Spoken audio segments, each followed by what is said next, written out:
Hi.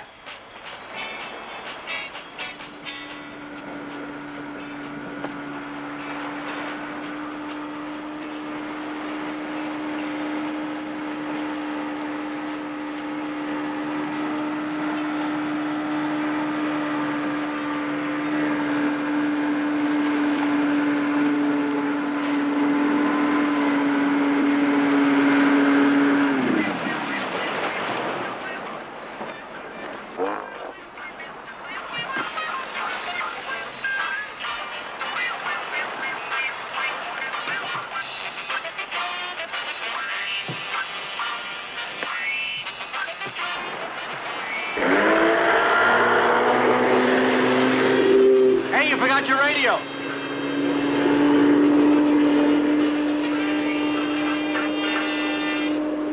Mr. Rule, listen carefully. Take off your jacket. Please, do as I ask.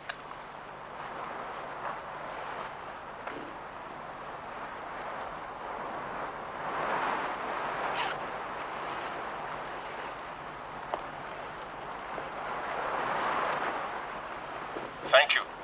And now your gun.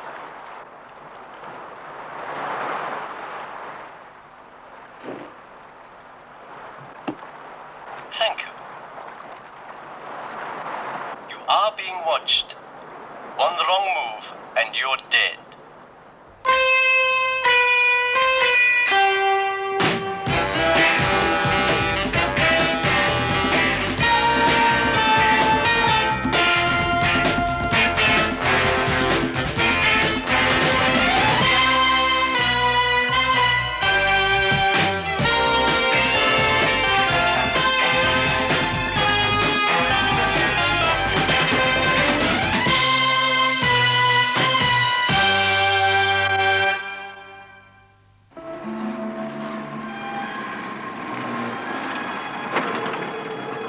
Not much further now, Mr. Rule. Drive through the gates. I'll be waiting for you.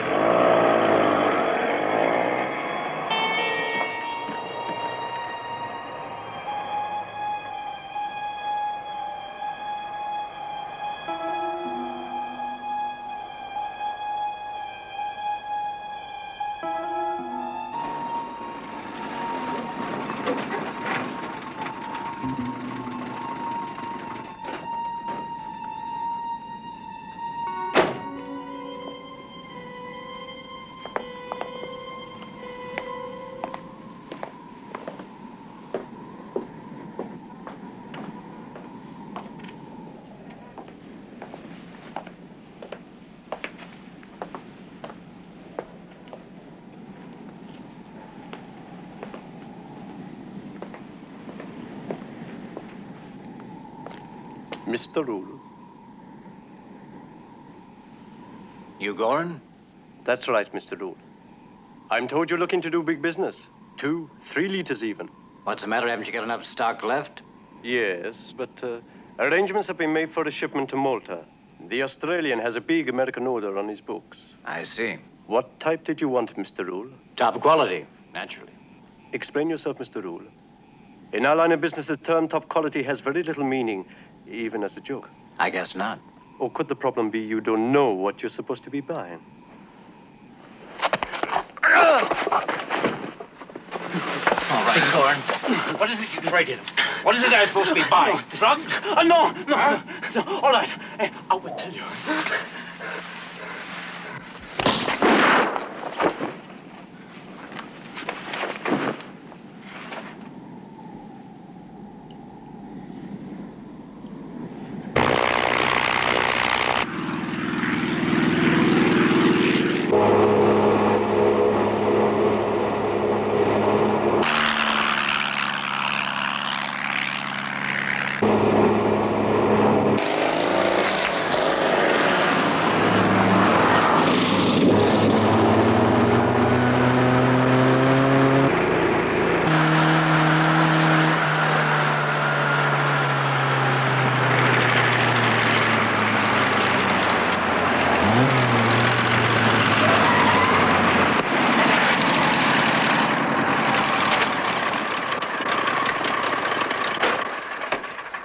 Glad to meet you as soon as you landed. As soon as I landed. That French logic of yours is going to get you into trouble someday. Come on, let's go find the Contessa.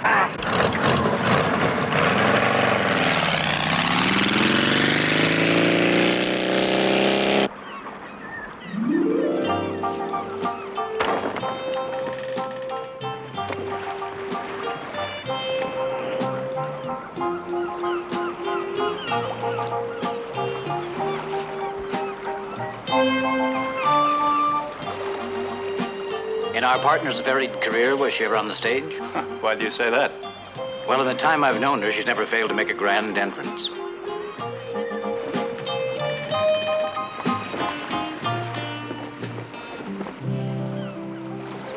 So, young English hippies disappear every day from North Africa.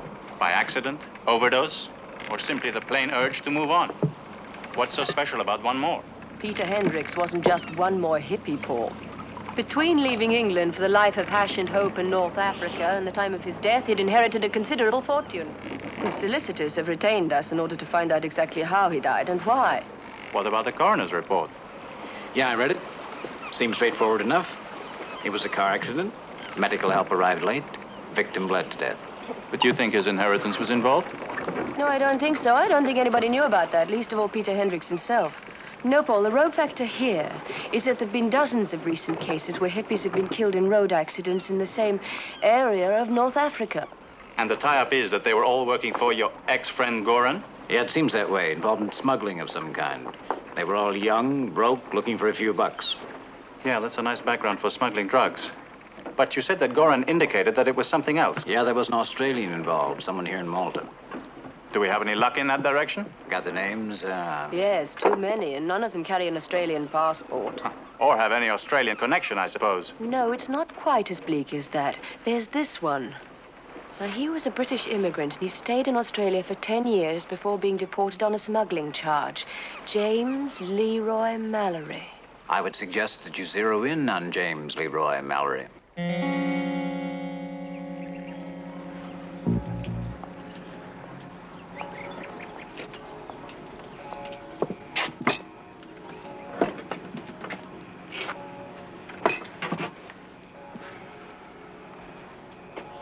Contessa di Contini.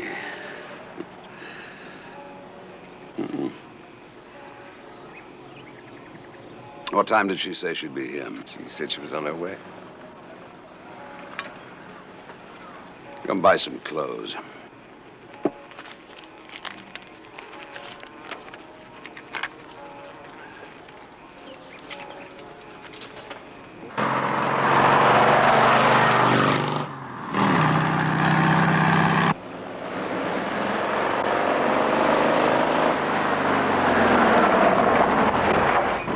Sorry I can't give you a lift back.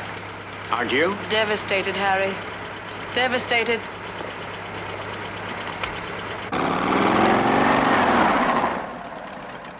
John.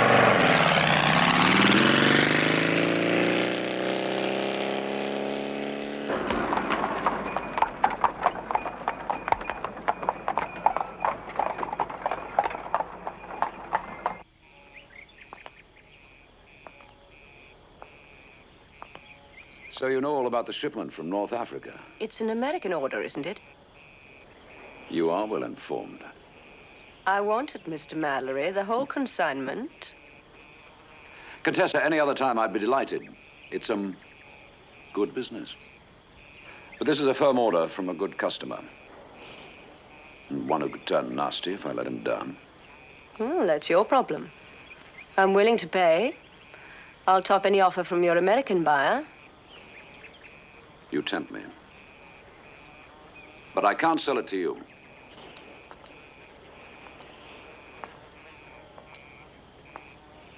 Excellent glasses.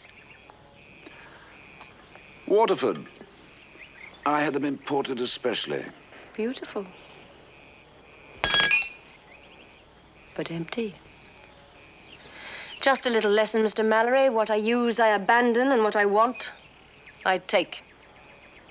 And I want that shipment, Mr. Mallory.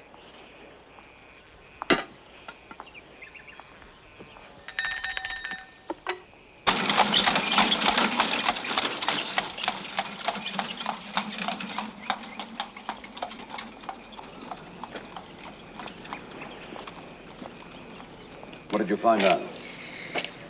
She's rich. Big yacht in the harbor. 2 men with her. One of them spent the morning asking questions all along the coast. It's not much. It's enough.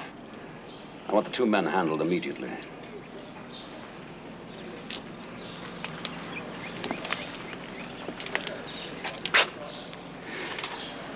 I think we're going to have to fight hard to protect that cargo.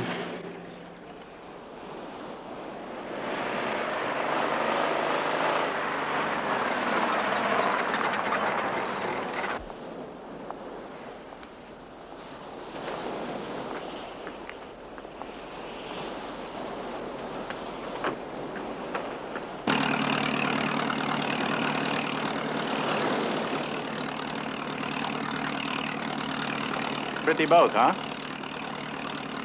Based on the design of the Turkish war galleons, which besieged the island about 400 years ago. It's ideal for fishing. And coastal smuggling. Any news on Mallory? Well, he seems pretty well known up and down the coast. Any leads on local smuggling techniques? It varies. If we knew what we were dealing with, it would help. Listen, before the lead dried up in North Africa, did you get anything to suggest what they were selling? No, nothing. Gorn said something about units or grades. But it's definitely not drugs, despite the hippie connection. Now I think they've set up an entirely new deal. Look at it this way, Paul. How would you bring in something to here that was high in price, low in bulk? Well, motor launch from North Africa, pick up by fishing boat out at sea, and then maybe a transfer inside the 3-mile limit. But what happens next? That depends on the guy who followed me here. His black car parked about 3/4 of a mile up the road.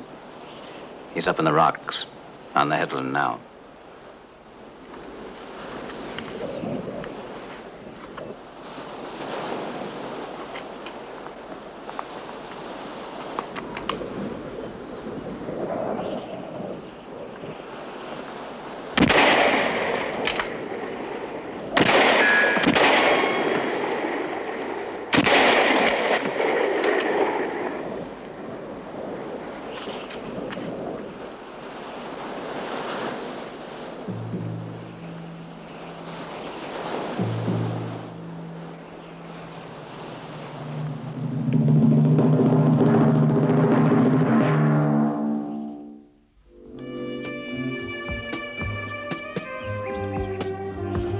Yes?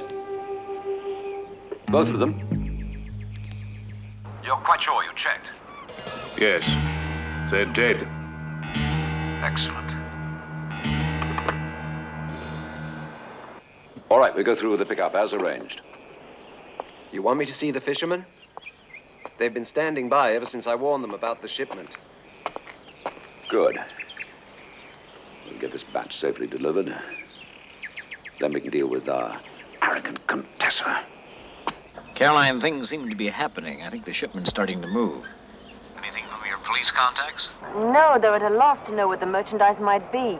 They go for a new drug supply or even weapons, although that sort of trade usually runs in the opposite direction. Okay.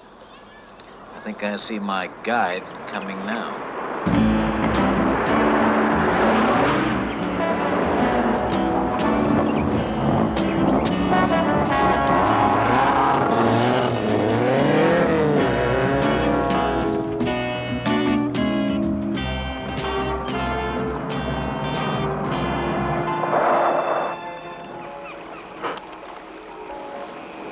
I see. All right? All right. See you.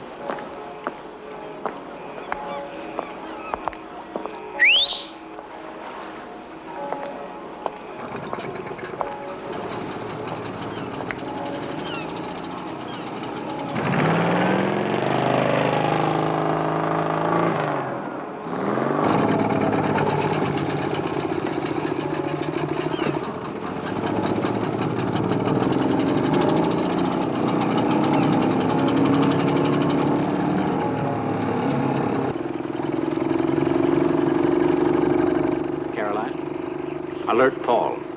There's a fishing boat leaving the creek at Marschschlag now. It's alone. Crew of 2 sailing south. Okay? Harry? Are you all right? Harry? Harry, come in, Harry. Harry! Where are you, Harry? What's happening? Harry, come in, Harry!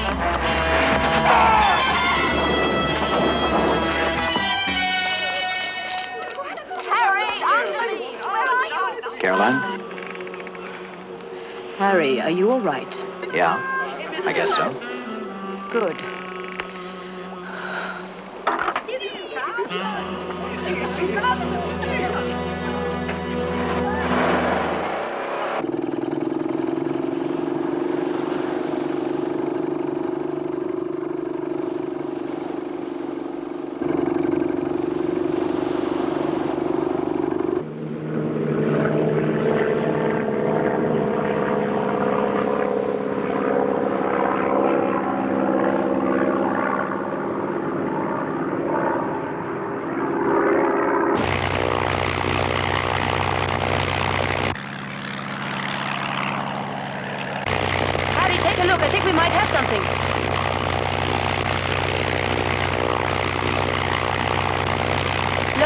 Boat, crew of 2, and heading due south. Could be.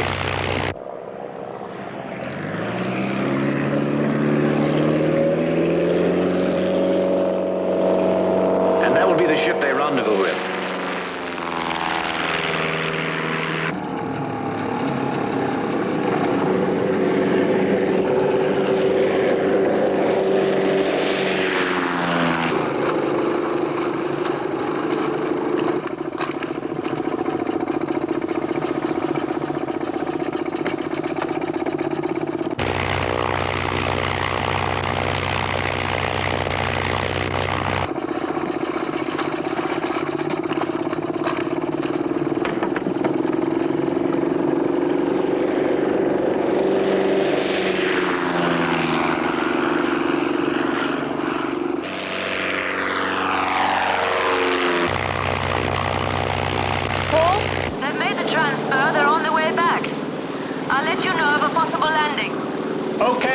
You. Now, what about the boat? Heading coastwards about 5 miles due south from your position. From up here, it looks like a deserted cove. Okay, roger.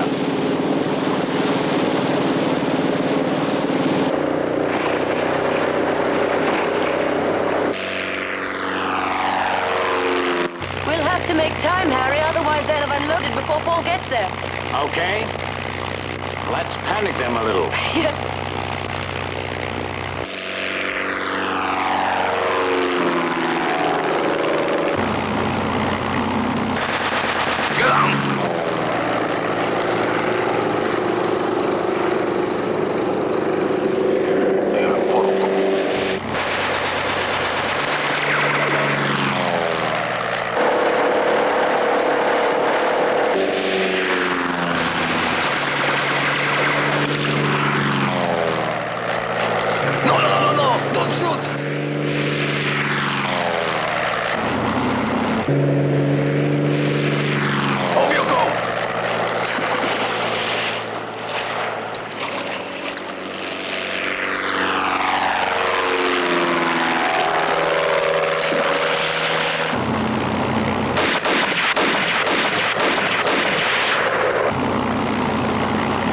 It's Mallory. He's trying to sink the boat.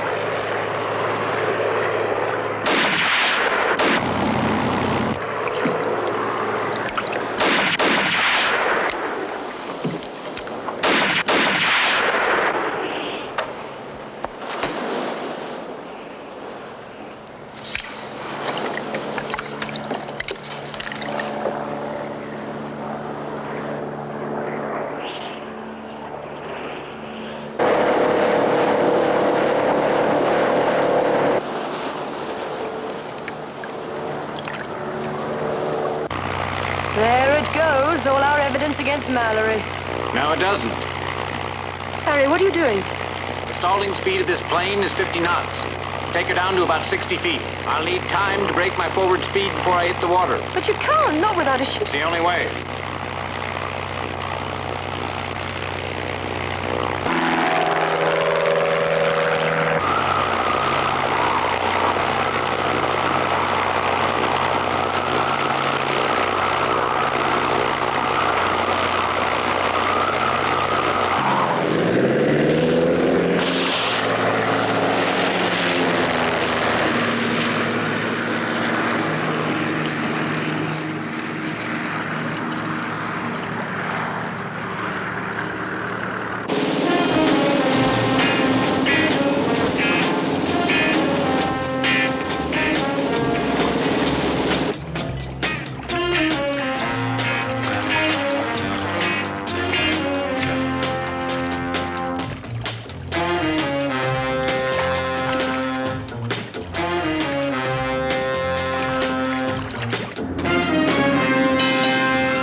What do you do for an encore, Harry?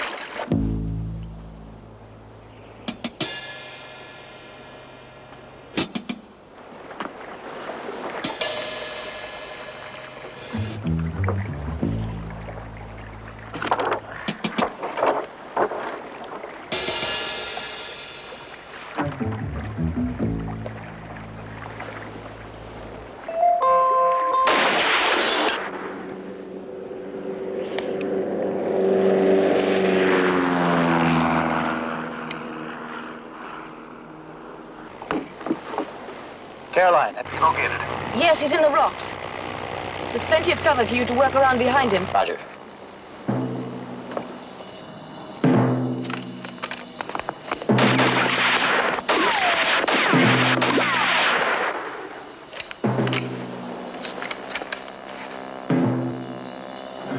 Mallory!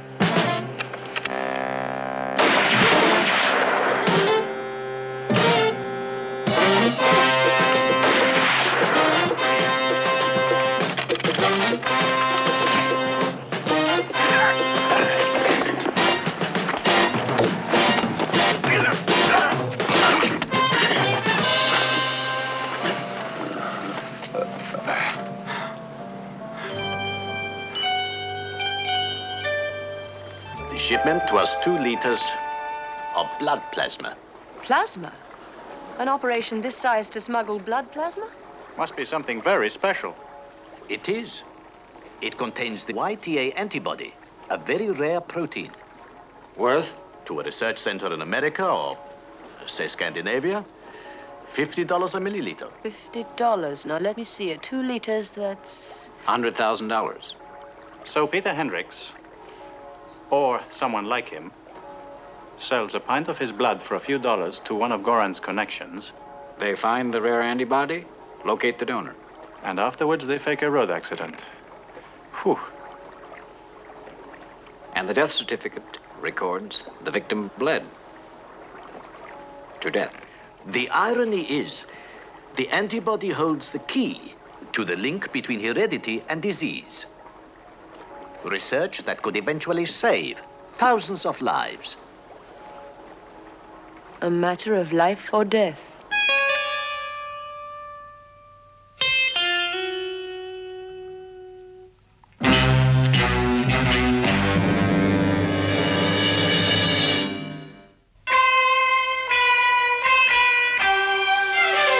In the